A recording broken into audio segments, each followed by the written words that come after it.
Chapter 14 Neverseen. It took Sophie several seconds to realize Dex's voice wasn't part of a dream. A few more after that, she caught the silhouette of him sitting on the edge of her bed. She gasped and pulled her covers around her neck, then remembered she was wearing crazy pajamas. Dex looked just as furry, though his onesie was lime green. "What are you doing here?" she whispered, turning toward her wall of windows. A triangle of gray-orange light leaked in where the curtains parted slightly, so she assumed that meant it was dawn. "I had to show you this." Dex held up a gadget that looked like a gutted obscurer. The spear had been sliced in half, and all kinds of springy coiled wires stuck out of the center. "I know it's ugly, but now it's a really powerful evader. It let me break into the council's archives and find records on Exilium, and I know what you're going to say," he added quickly. "I know the Black Swan told us to drop it, but I think Exilium's worth looking into. If we could find the boy who disappeared, we might be able to find the Neverseen. Plus, I know I could sneak in without getting caught. I'm sorry I didn't tell you first. I wasn't sure if we were being watched. You are." They both yelped as Della blinked into sight near the curtains. "Don't tell me you thought I'd let you sneak into Sophie's room while she's sleeping and not see what you're up to?" "Good to know," Kif said, striding into the room in a red furry onesie. "And don't think I was going to allow a Sophix meeting to happen. Maybe we should call it Diffie. Sophix sounds weird. Anyway, my point is, no secret meetings without me." "And me," Fitz said, trailing behind in furry gray PJs. "I'm here too." Beyond appeared in the corner wearing shaggy pink. "I followed my mom when she followed Dex." "Wow, it's really crowded in here," Sophie mumbled, "and really furry." Even Della had blue onesie that made her look like Cookie Monster.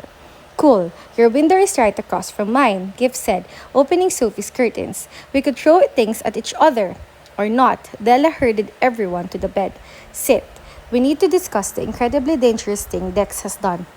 "It wasn't dangerous," Dex argued. "I designed this evader perfectly." He held out the rickety gadget, and Della looked less than impressed. "Did you find anything good?" Bianna asked. "Hopefully, I got all their prodigy records," Dex said. "Well, Exilium calls them waywards, but it's the same thing. Every kid who's ever gone there has a file telling what year they started attending, who their family is, how old they are, what their talents are, what they did to get banished. All kinds of stuff. So now we just go search for anyone who looks suspicious." "What counts as suspicious?" Della asked. "Well, we sort of know his age, right?" Dex said. "At least a pretty good guess. And we know he was probably at Exilium about 8 years ago, so we start with that." "That's still going to leave you with hundreds of different boys," Della reminded him. "And even if you do find a good candidate, what then?" "Then I break into the registry." "No, you do not." Della interrupted. "Don't worry, the registry is super easy to access, and I know how to make sure they don't catch me. Then I can cross-check any suspicious names against pendant locations to find out where they are." "You're assuming they'll be back in the lost cities," Della said. "I don't think you understand that Exilium is for the unworthy. It removes those that do not belong in our world. Anyone sent in error can earn their way back, but very few do. Very few should." Sophie wasn't sure she liked how casually Della talked about banishing, as if it were the perfect solution. Then again, was locking them in exile better? "Well, I still think it's worth going through the records and seeing what we can learn," Dex said. "Even if we can't find the boy who disappeared, we might find a Neverseen member hiding there now. Or it could be a waste of time," Della countered. "But it's our time to waste," Kip said, "and it's better than reading boring books. Do you know what I learned yesterday?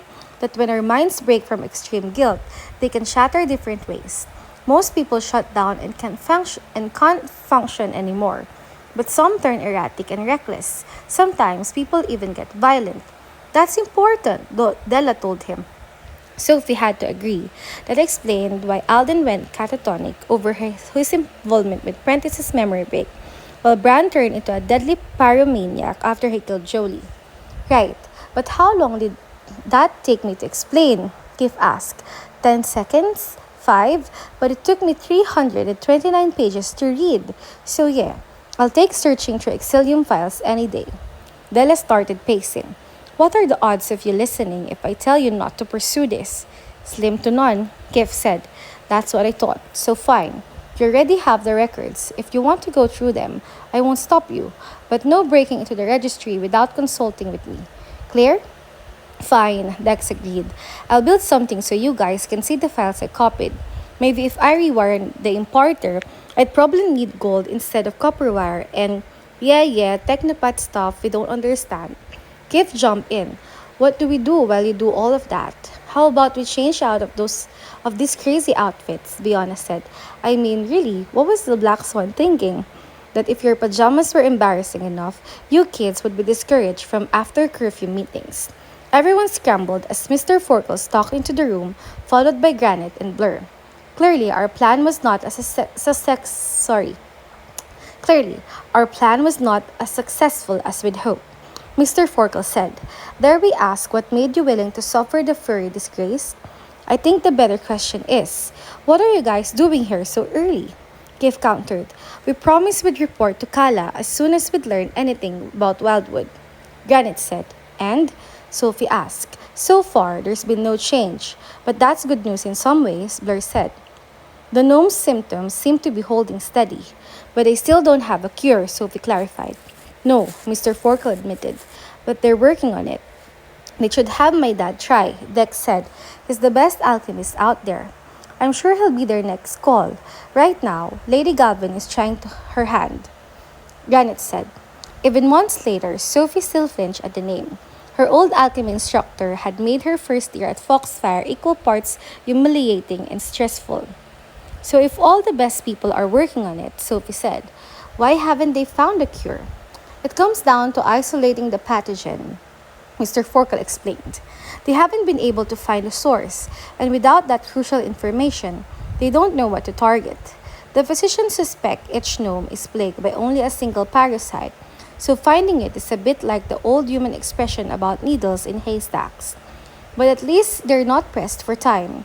The gnomes have responded well to the symptom treatments, so the need for the cure isn't as dire. His eyes drifted to the evader index's hands, and his expression darkened. Please tell me that's not what I think it is, or that you've at least had the common sense to not put it to use. Well, if you want me to lie, Dex mumbled. Mr. Forkle's sigh sounded more like a groan. This is about Exilium, right? I told you it wasn't worth the risk. But there was no risk, Dex said, pointing to a thinner wire on the evader. I call this a wiper. It erased every step I took, so there's no way the council will know I was there. Mr. Forkle took the gadget, examining it from all angles. Well, I'm no technopath, and this is one of the most bizarre executions I've seen, but I must say, it's rather inspired. Blur took the evader and passed his smudged hand through. It's a totally different approach than anything I felt, but maybe that's what we need. Dex looked ready to float away with the praise, and Sophie didn't blame him. After being underestimated his whole life, he deserved the recognition. Do not let our compliments overshadow our disappointment, Mr. Forkle said, bursting their brand new bubble. When we give orders, we expect them to be followed. Not if they're dumb, Kif argued. I'm not going to debate this any further, Mr. Forkle said. He turned to Dex. I'd rather you focus your energy on a much more important assignment. He paused to confer with Blur and Granite before he continued. You have an incredibly unique approach to technopathy, Mr. Disney, and perhaps that fresh take can solve a problem we've been facing. For months, we've been trying to gain access to a secret archive. Granite jumped in. In fact, secret isn't a strong enough word. It's an archive that should not exist. Our best technopath discovered it, but hasn't been able to reach beyond that. What kind of archive? Dex asked. We have no idea, Burr said. All we know is it's hidden in Luminaria. Della's eyes widened. Yes, Mr. Forkle told her. As I said, it should not exist. Luminaria is where all the worlds gather for crucial negotiations, he added when he saw Sophie's confusion. Any meetings there are not to be recorded beyond the wording of the treaties, but it appears that someone has been transcribing the sessions. What kind of security are the files protected by? Dex asked. That's the strangest part, Blur told him. We'd assume the archive was the Council's dirty little secret, but it's guarded by technologies from all of the intelligent species. Dex whistled, so I have to hack ogre technology? And dwarven, and trollish, and goblin, and gnomish, and elven as well, Mr. Forkle confirmed. I didn't even know that gnomes had technology, Biana said. Not all technology comes in the form of gadgets, Blair reminded her. Which is why I think you'll be perfect for this, Dex. Only you would build a crazy evader like that. So let's see what else you can do. And if you do manage to gain access, Granite added, we'd like you to search the information on the Wildwood colony. The Council's silence on the plague has made us want to further explore the colony's history. I'll have supplies sent within a few hours, Mr. Forkle said. And we need you to make this your number one focus. No more wasting time on this. He shoved the evader into his pocket before turning to the rest of them. You have assignments and training to work through as well. I suggest you get started. Anyone else getting tired of the Black Swan bossing us around? Kif asked after the furry pajama maid and her group in the common room of the boys' treehouse. The room was decorated like a campsite with indoor trees and ceiling glinting with stars and an enormous fire pit in the center. The flames burned in every color of the rainbow, and Sophie was sure the gnomes meant it to be just as stunning as the waterfall in the girl's house. But she would never see fire as anything but death and destruction. I think they just want to make sure everything goes right when we rescue Prentice, Biona said. She was working with Della by the window, learning to hold her invisibility in shifting light.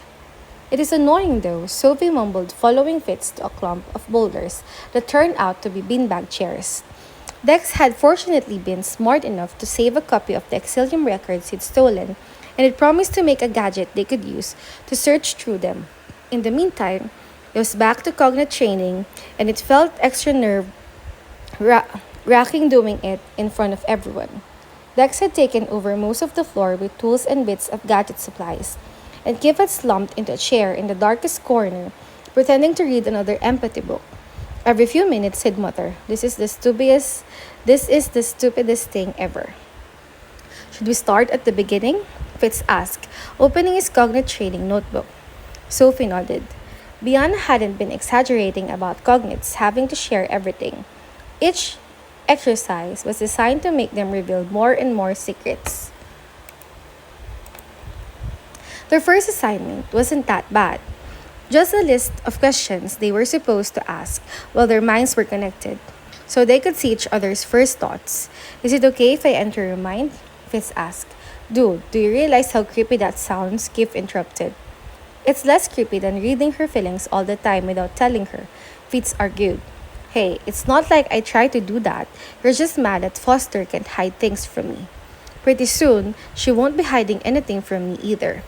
Yeah, and I can feel how not excited she is about that all the way over here. Fitz turned to Sophie. Is that true? You make her super nervous, Kif answered for her. Sophie wished the Black Swan had given her laser eyes so she could skewer Kif with her death glare. I take it that's a yes, Fitz asked. Well, yeah. But have you met you? She asked. You're like Captain Perfect, and I am the most powerful elf our world has ever known. Fitz finished. Grady is way more powerful than me. Grady is powerful, Della jumped in, but not as powerful as you'd think. How can you say that? Sophie asked. Grady made all 12 counselors smack themselves in the face. Della laughed. Wish I'd been there to see that. But I'd seen him test his power, and his limit was 24 people, and that left him drained and vulnerable. He can also only maintain his hold for so long. I assume that's why the Black Swan didn't make you a mesmer. Mesmers have limits, and their power rarely triggers a permanent solution. Did the council suddenly change their minds because of what Grady did? They backed down a little, but Della had a point. In the end, Grady still had to let her be sentenced to the telepathy restrictor. Sophie gave Fitz permission, but before he could pass her blocking, Kip slammed down his book and shouted, I refuse to read this. The book can't be that bad, Della insisted. Yeah, it is. My dad wrote it. Your dad's a writer? Sophie asked. More like a torturer of innocent readers. He held up the cover as proof. The Heart of the Matter by Lord Cassius Sensen. It's just a long ramble about how he's the only one smart enough to realize that emotions come from both the heart and the brain, that empaths can only read what's in the mind. Too bad he forgot to explain why anyone cares. Sophie hoped Keith was far enough away that he couldn't tell she actually found the idea fascinating. Counselor Bronte had taught her that inflicting pulled emotions from her heart, and Fitz had seen an emotional center in her mind. So, did that mean people could feel different things in different places? Okay, I'm in, Fitz transmitted, making her jump. Sorry, I thought you could feel me slip through. Nope, I never know you're there until you say something. Is that how it is for you? She stretched out her consciousness until she could hear his thoughts. Did you feel that? I wish. I always catch everyone else. My old mentor said I should be a keeper someday. And the fact that you can sneak by me means you would make an awesome pro. Huh, I always thought I was a keeper since, secret information planted in my brain and all. Well, I'm pretty sure you could be either one. Way to make the rest of us look back. Sophie smiled. Look bad, Sophie smiled. If we're going to be cognates, do we each have to be a different thing? I think that's usually how it works. I know that's how it was for my dad and Quinlan. They're cognates? They were, until they did the memory break on Prentice. Quinlan told my dad afterward that he hadn't wanted to do it, and it turned into this big fight. When your dad brought me to see Quinlan in Atlantis, they acted like friends. They got over it eventually, but they couldn't go back to being cognates. The trust between them was breached since Quinlan had proven he held things back. Sophie shifted in her seat. Wow, it really freaks you out having to share everything, doesn't it? It doesn't scare you? Not really. You already know about Mr. Snuggles. Sophie laughed. Yeah, but Mr. Snuggles is the best. Fitz had confessed about a sparkly stuffed dragon he couldn't sleep without during one of their previous trust exercises. He'd even brought it over to her house to cheer her up. Did you bring him here? She asked. Of course. We'll see how long it takes before Kif catches me. You don't care if he does? I thought I would. I even spent forever finding a good hiding place for him. But now, I don't know. There are way bigger things to worry about than a little embarrassment. I mean, we're getting ready to break into exile. The words made her shiver. So what do you say? He asked. What do you mean? I mean, why not just blurt out whatever you're super embarrassed to tell me and get it over with? Wouldn't it be a relief? Or it could be the biggest disaster ever. It depended on how he felt. How I feel about what? Fitz asked, reminding her he could hear what she was thinking. Come on, he begged as she scrambled to get her thoughts under control. I promise, whatever it is, it's not going to change anything. But it would. It had to. Come on, he urged. All you have to do is trust me. Sophie looked away, her brain and heart beating so fast she was sure she would soon implode. How about you just blurt it out on three? Fitz pressed. You can do it. Here we go. 1, 2,